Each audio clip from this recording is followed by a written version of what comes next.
ජාතික පසුඅස්වනු කළමනාකරණ ආයතනය 2000 වසරේ ජූනි 19 වනදා පසුඅස්වනු තාක්ෂණ ආයතනය ලෙස පිහිට වූ අතර එය ජාතික පසුඅස්වනු කළමනාකරණ ආයතනය ලෙස නම් කෙරුණේ 2018 වසරේදී. වසර 2026 වන විට කෘෂි භෝගවල පසුඅස්වනු හානිය වී සහ අනිකුත් ධාන්‍ය භෝගවල 5% දක්වාත් එළවලු සහ පළතුරු භෝගවල 25% දක්වාත් අවම කිරීම කෘෂි ආශ්‍රිත කර්මාන්ත සංවර්ධනය කිරීම යන ප්‍රධාන අරමුණු ඔස්සේ අප ආයතනය ක්‍රියාත්මක වේ. ජාතික පසුඅස්වනු කළමනාකරණ ආයතනය යටතේ දිස්ත්‍රික් මධ්‍යස්ථාන 8ක් අනුරාධපුර, කුරුණෑගල, මහනුවර, නුවරඑළිය, අම්පාර, හම්බන්තොට, කිලිනොච්චිය හා කොළඹ යන දිස්ත්‍රික්කයන්හි පිහිටා ඇත. කෘෂිකාර්මික භෝගයන්ගේ පසුඅස්වනු හානිය අවම කිරීම සඳහා පර්යේෂණ හා සංවර්ධන කටයුතු, පුහුණු හා ව්‍යාප්ති, තාක්ෂණික උපදේශක සේවා සහ රසායනාගාර සේවා සිදු කිරීම අප ආයතනයේ ප්‍රධාන කාර්යභාරය වන අතර මෙම සේවාවන් විවිධ අංශ ඔස්සේ සිදු කෙරේ. කෘෂි භෝගවල පසුඅස්වනු හානිය අවම කිරීම, අගය එකතු කිරීම සහ ආහාරවල පෝෂණය ඉහළ නැංවීම යන ප්‍රධාන ක්ෂේත්‍රයන් ඔස්සේ පර්යේෂණ කටයුතු සිදු කෙරේ. මේ අනුව පසුඅස්වනු ක්ෂේත්‍රයේ වත්මන් තත්ත්වය ඇගීම සඳහා සිදු කෙරෙන සමීක්ෂණ, නැවුම් එළවලු පළතුරු ඉහළ ගුණාත්මයන් සුරැකෙනසේ කල් තබා ගත හැකි විවිධ තාක්ෂණයන්, එළවලු පළතුරු පරිහරණයේදී හා ප්‍රවාහනයේදී සිදුවන පසුඅස්වනු හානි අවම කිරීම, එළවලු හා පළතුරු පරිරක්ෂණ තාක්ෂණික ක්‍රමවේද, සහල් සැකසීමේ නව තාක්ෂණික ක්‍රමවේද, කුළුබඩු සැකසීමේ පසුඅස්වනු ක්‍රමවේද, ධාන්‍ය සැකසීම, ගබඩා කිරීම හා අගය වැඩි කිරීම, එළවලු පළතුරු පසුඅස්වනු රෝග පාලනය, තෙල් නිස්සාරණය,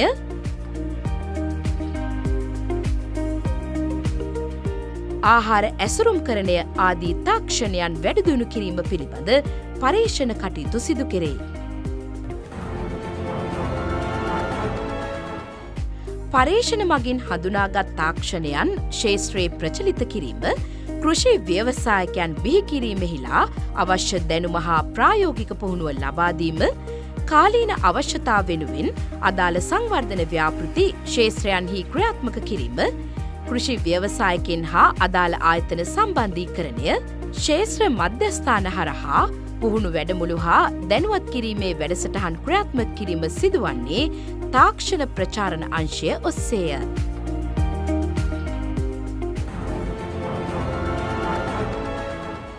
කෘෂි ව්‍යවසායකින්ගේ ආහාර නිෂ්පාදන වෙළඳපළට ඉදිරිපත් කිරීම සඳහා අන්තර්ජාතික වශයෙන් පිළිගනු ලබන තත්ත්ව පරීක්ෂණ වාර්තා ලබා දීමද, බාහිර පාර්ශවයන් සඳහා රසායනාගාර සේවා සැපීමද රසායනාගාර සේවා අංශයෙන් සිදුවේ.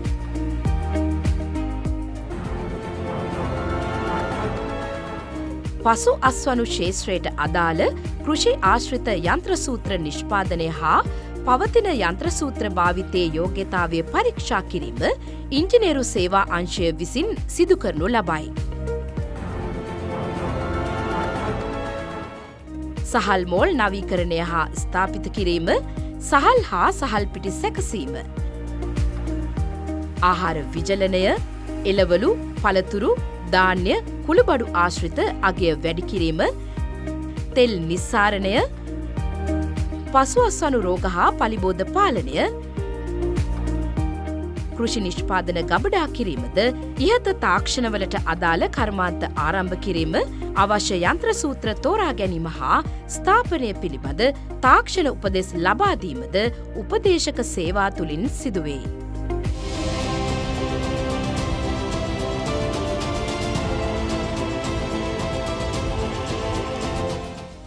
සියයට 30ත් 40ත් අතර අගයක පැවති එළවලු පළතුරු පසුඅස්වනු හානිය 20ත් 30ත් දක්වා අඩු වී ඇත. එළවලු පළතුරු ප්‍රවාහනය සඳහා සුරක්ෂිත ඇසුරුම් හඳුන්වා දීම මේ සඳහා බලපෑ ප්‍රධාන හේතුවයි. අපනයන වෙළඳපළ ඉලක්ක කොටගත් ව්‍යවසායකයන් රැසක් බිහි කිරීමට අපට හැකිවිය. ආපාද දිස්ත්‍රික්කයේ කෘෂිකර්ම අමාත්‍යාංශයේ පසුවස්සනු තාක්ෂණ ආයතනයෙන් පුහුණුවක් ලබාගෙන මේ ව්‍යාපාරය පටන් අරන් කරගෙන යනවා. දැනට වසර 10ක් තිස්සේ කරගෙන යන ව්‍යාපාරය සාර්ථක අන්දමින් මේ අවස්ථාවේ පවත්වාගෙන යනවා. එම ආයතනයේ තාක්ෂණික පුහුණුව ලබා ගැනීමෙන් මහට ලොකු ශක්තියක් වුණා මේ ව්‍යාපාරය පටන් අරන් කරගෙන යන්න. දැනට සාමාන්‍යයෙන් බීම බෝතල් 1500ක් වගේ ප්‍රමාණයක් දවසකට නිෂ්පාදනය කරන මට එතනින් එහාටත් කරගෙන යෑමේ හැකියාව තියෙනවා. ජාතික පසුවසුණු කළමනාකරණ ආයතන මගින් ව්‍යාපෘති කරපු එක ව්‍යාපෘතියක් තමයි මේ අම්බත්පුර ප්‍රදේශයේ මේ මයිලපුර මේ ආයතනය. මේ ආයතනය අපි ග්‍රේට් කෝසන් ප්‍රයිවට් ලිමිටඩ් මගින් නිෂ්පාදන කටයුතු කරගෙන යනවා. ඒතරම මේ දිනේ අම්බත්පුර ප්‍රදේශයේ ගොවින්දින් මේනකොට අපි ක්ලාස් කරගෙන යන කුමාරිකා වගාවේ මේක දේශීය වශයෙන් අලවි කරනවා සහ ඉදිරි අපනයන කටයුතු අපනයන කිරීමට සූදානම්ව තියෙනවා. ඒ වගේම තමයි අපි පහුගිය අවුරුදු වල පහුගිය මාස කිහිපෙදී අපි කරපු අටුවනෝදා සහ පැෂන් අපි ළඟ අපි අපනයන කරලා තියෙනවා දුබායි රාජ්‍යයට ජනවාරි මාසයේ පෙබරවාරි මාසයේ වෙනකොට. දැන් මේ වෙනකොට අපිට මේ නිෂ්පාදනයේ ඇලෝවෙරා පුරාම්බන්තර ප්‍රදේශයේ තියෙන ඇලෝවෙරා අපි එක්ස්ප්‍රෙස් කර දේශීය ආයතනවල අපි නිෂ්පාදනය කරගෙන යනවා. ගුණාත්මක සහල් නිෂ්පාදනය සඳහා අවශ්‍ය තාක්ෂණික මැදිහත්වීම ලබා දුන් අතර විශේෂයෙන් ගල් වැලි වලින් තොර සහල් වෙළඳපළට හඳුන්වා දුන්නේ අප ආයතනය විසිනි.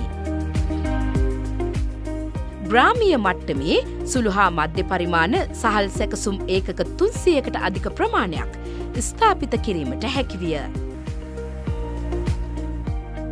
ධාන්‍ය පසුවස්වනු හානිය අවම කිරීම සඳහා ගෘහස්ථ මට්ටමේ ධාන්‍ය ගබඩා 500කට අධික ප්‍රමාණයක් නවීකරණයට දායක විය.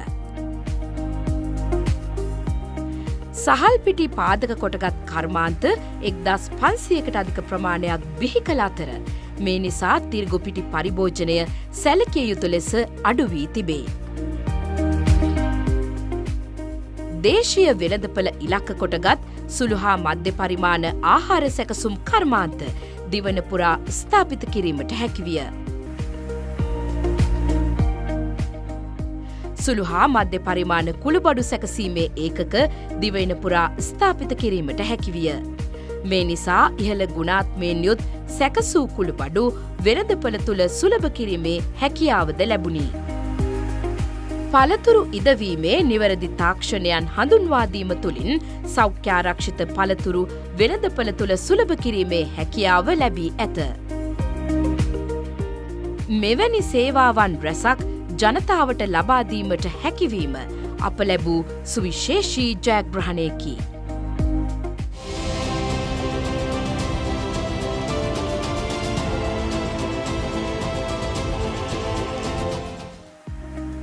විවිධ ක්‍රමවේදයන් සහ පුහුණු මෙවලම් භාවිත කරමින් අවශ්‍ය දැනුම හා තාක්ෂණය ඔබට ලබාදීමට අප සූදානම්. දේශන විකල්ප පිටි වර්ග සැකසීම හා ඒ ආශ්‍රිත නිෂ්පාදන ආහාර ඇසුරුම්කරණය ගුණාත්මයෙන් යුතු සහල් සැකසීමේ නව තාක්ෂණික ක්‍රියාදාමයන් හඳුන්වාදීම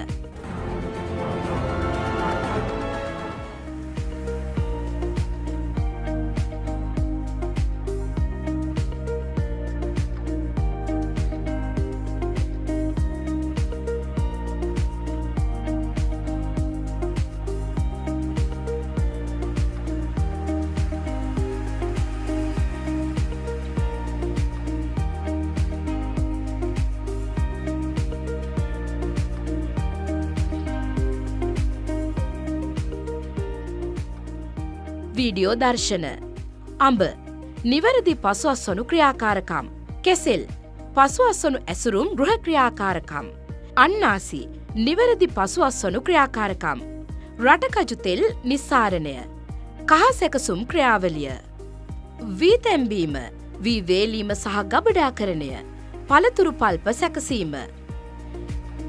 සජීවී ආදර්ශන. එළවලු සහ පළතුරු විජලන තාක්ෂණය. ෂණික පළතුරු බීම සැකසීමේ තාක්ෂණය. සහල් පිටි සැකසීම. කුළුබඩු සැකසීම. රනිල බීජ පියලි කිරීම. රටකජු පොතු ඉවත් කිරීම හා තෙල් නිස්සාරණය. පවර්පොයින්ට් ඉදිරිපත් කිරීම.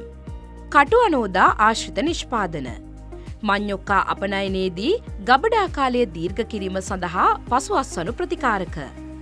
එළවලු සහ පළතුරු ප්‍රවාහනයේදී සිදුවන පසුඅස්වනු හානිය අවම කිරීම සඳහා නවීකරණය කළ රථයක් හඳුන්වා දීම. ස්වභාවික පරිරක්ෂක භාවිතයෙන් සෝස් නිෂ්පාදනය. කුළුබඩු බෝග සඳහා ඕසෝන් ප්‍රතිකාරක සිදු කිරීම. අලුත් සහල් පදන් කිරීම සඳහා නව තාක්ෂණය. වසවිසෙන් තොර රසගුණ සපිරි ස්පයිස් කියුබ්. කැපූ මල් කල් තබා ගැනීමේ තාක්ෂණයන්. කෘමිහානිවලින් තොරව බඩිරිඟු ගබඩා කිරීම. වැඩිදුර විස්තර සඳහා විමසන්න අධ්‍යක්ෂ ජාතික පසුඅස්වනු කළමනාකරණ ආයතනය ජයන්ති මාවත අනුරාධපුර.